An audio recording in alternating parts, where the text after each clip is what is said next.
Hi, everybody. It's Amalia, founder of S.T.E.M Braids and Beyond and host of the Silver Bullet STEM podcast. Today, I have an incredible guest to introduce to the audience. I cannot wait for you guys to meet her and hear the incredible stories about her STEM journey. Please go ahead and introduce yourself. Hello, everyone. My name is Shernada Allen. I am a systems IT program manager, and I oversee a team of amazing, multifaceted STEM professionals, from database analysts, application developers, software developers, testers, business analysts, you name it. We're on the team together creating amazing technology, whether it be websites, phone apps, or standalone applications. So that's what I do, and I've been doing it for a very long time, and it's invigorating and has held my attention all these years. Well, and how can someone get in touch with you if they wanted to? You can reach out to me on LinkedIn. It's Shernada Allen, or I have my own IT consulting company. Um, that is SMALLEN at collabpm.com. Oh, I love that. So I will capture that and put it in the description box for anybody who wants to. I want to ask you, how large is the team you manage? Oh, over 1,000.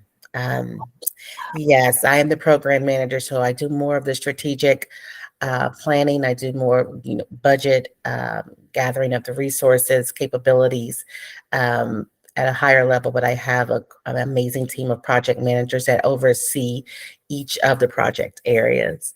And again, it's for logistics.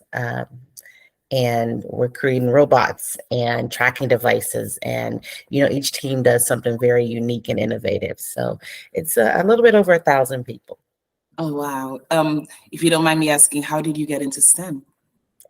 That's very interesting. I remember distinctly when I was 8 years old, I told my grandfather I wanted a computer, not so that I could use a computer, but so that I could tear it apart and break it apart and see how it was designed, how it worked. Because I had started off with radios and broken TVs and walkie-talkies, and from there, once I was inside of the computer, understanding how the networks and the wires and motherboard and all that works, it was time for me to learn the software side of it, and that was when I was 8 years old, and I never, I didn't stop from there. I learned building blocks, very small things that you and I didn't realize were related to STEM was very much, I would say I was 8 years old, and I said I wanted to be a computer engineer.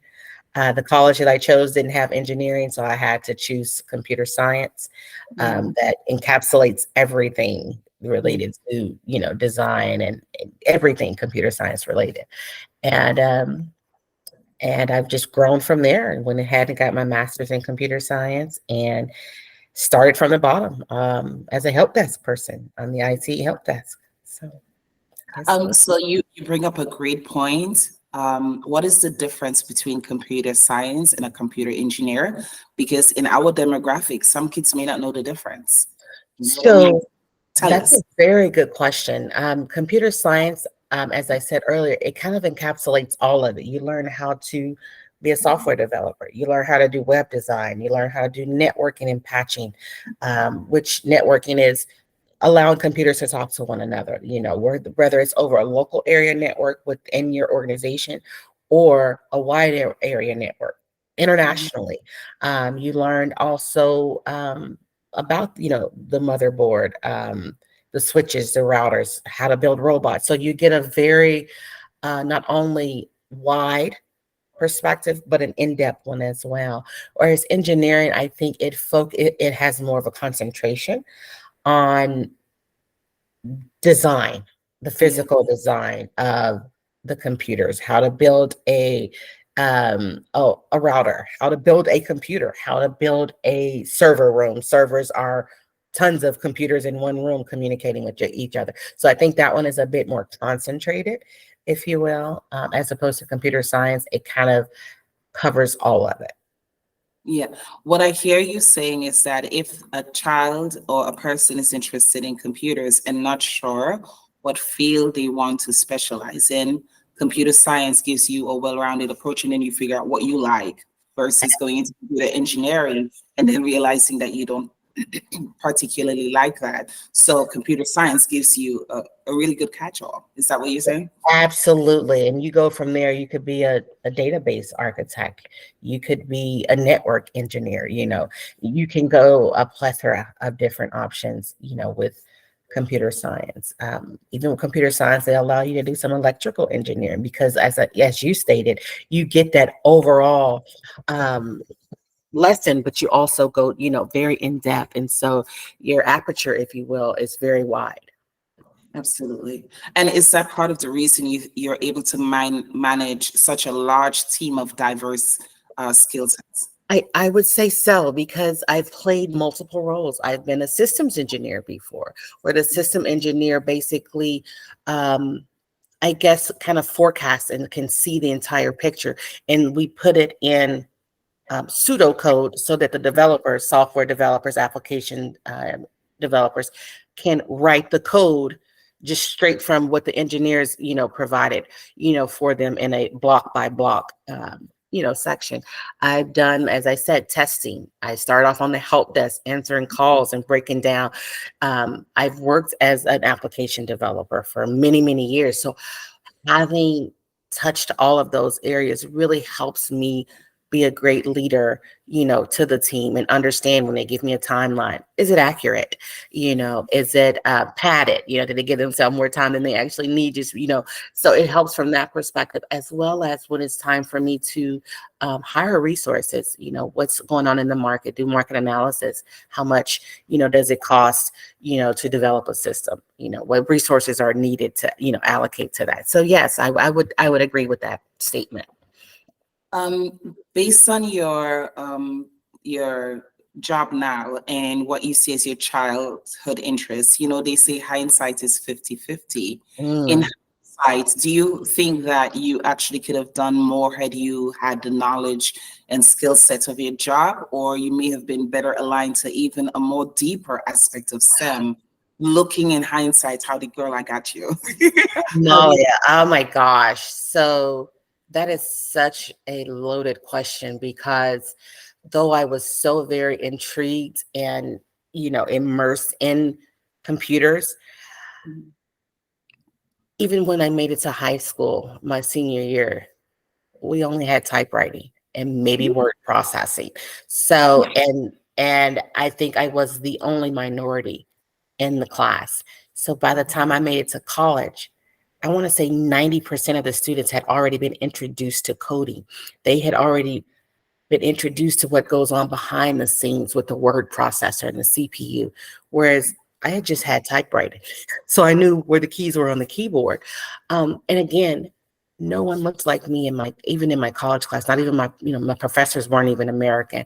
And so not only was I behind the curve as far as being exposed, not even having someone who looks like me that had been in, walking in the shoes that I'm trying to walk in. So there was such a disparity between exposure and what I wanted and having access to people who had, walked that walk and before. So to answer that question, absolutely, there was a huge gap, and closing that gap. My senior year, I finally ran into a professor that looked like me and spoke, English, and he poured into me, and he would use trash cans if he had to demonstrate data coming in and data coming out, and Yeah. that made a world of difference. Just from a relatability perspective, and me believing that I can do this and I can be a part of an organization, engineering organizations, if you will, even though I didn't look like them, talk like them, and come from where they came from. Yeah. Um, I lived a lot of years with the imposter syndrome. But Mm, after I read that book by Sheryl Sandberg, Lean In, that was an amazing book. And that book allowed me to shed those layers of fear and doubt and to sit in at that table and absolutely. to say my recommendations for the way forward or either projecting with confidence. Yeah. and not having to qualify my statements. Mhm. So, The something you said that is so incredible to me, where you said like by the time you got to high school, most of the kids had been introduced to computers, and all you had was typewriters. One of the things the data shows is that 60% of kids drop out of STEM hand discovery by the time they're in sixth grade.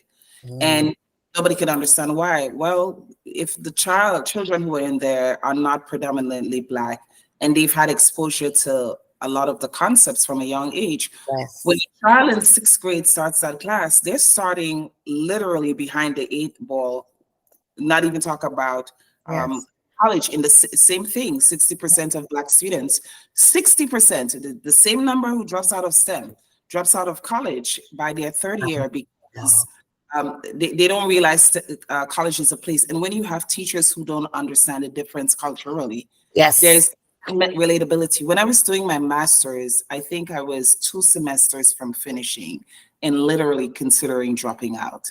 And because there was a disconnect, like you're saying, and I had a professor who was a man of color, and I kept saying that the reason it's so hard is because I have a business undergrad. And he said to me, "What does that have to do with anything?" Like he called me on it, and I said, "I'm struggling with the concepts." And he said, "I too started out with a business degree, made the career transition. Here are the things you need to work on." He understood the gap in my learning, that's it. the gap in what a person of color. And so when you said that, literally, you keep giving me goosebumps. Yeah, I mean, because it just takes that one person to see something in you, Or or see. that's it. Just see you. That's it. And it just takes that one, and that is why it is my mission. It is my mission. I started a technology company, but I believe my calling in my life is to reach back to African American females, to be Mhm. someone who's not just talking the talk, but walk the walk, has been where they're trying to go. And it is my mission to show them that, I know this is cliche, but something good can come from the hood.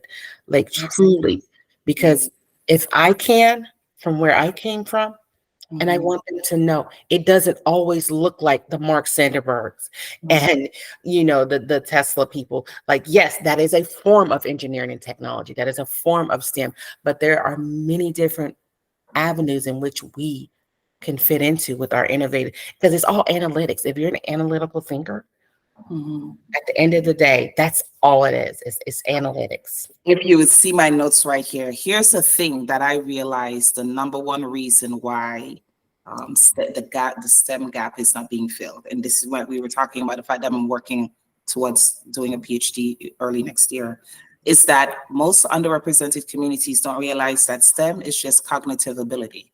That's We, it. we got all these fancy words Yes. and skills. And actually, that was the thing that made me realize.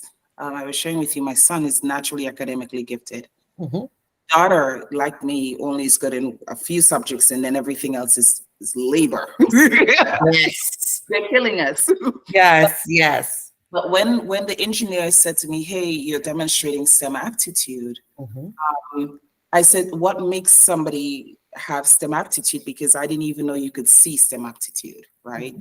I just thought you just had to be academically excellent in every subject. Oh God, no. And they listed for me the 6 core STEM skills. What was beautiful about that is I had been to every doctor's appointment with my kids. And I didn't realize that life was shaping the STEM journey that I have today. When they listed the core STEM skills, I was like, those are developmental milestones both of my kids have met. So my daughter is as STEM gifted as my son is. And Mm. I had never even seen that before, because she was not Hmm. she didn't have that same ability. And you just think, oh, she'll just have a soft, non-STEM path. Yes. No, Yes. no. By the time her STEM aptitude showed up, we could recognize it. And now she's probably going to go into medicine, but she's also and she's left and right brain. And that's something you hear in science, you're either or. Yes. She's and so, like, I mean, it's just blowing the socks off my feet, seeing how Yes. the lessons I'm learning is translatable in my own family and how I can help everybody else. But at its core, if you can think and the doctor signed the paper and says, hey, yes, the child is demonstrating these aptitudes, you're right for STEM. Absolutely. You're right for Absolutely. it. I My want to daughter, I didn't share this with you, and I can't believe I forgot. My daughter graduated from the Honors College with a Bachelor's of Science, dual major in pre-med and biomedical engineering. And she's an engineer right now for Texas Instrument. She's been there over 2 years now. And it's crazy how she landed there because she was supposed to go to med school. COVID happened. No one was doing the MCAT, virtually. So she had to, like, she missed several test dates. And she's like, I've graduated now. Like, you know what? I've got to be able to do something. So she took a 2-year engineering job to prepare, give her time to prepare again. And so she's supposed to be sitting for the MCAT sometime between now and April, but she's been doing engineering. And my daughter, killing it, what'd you say? killing it. she, I'm beaming with joy. she's doing spectacular. But she didn't start off with she was not one of those intelligent, because she worked extremely hard. And it all started off with Legos. Yes. Legos. That's it. Wow. Started with the big ones all the way down to the little itty bitty ones and building and, figuring out processing what goes where, just even puzzles. We don't realize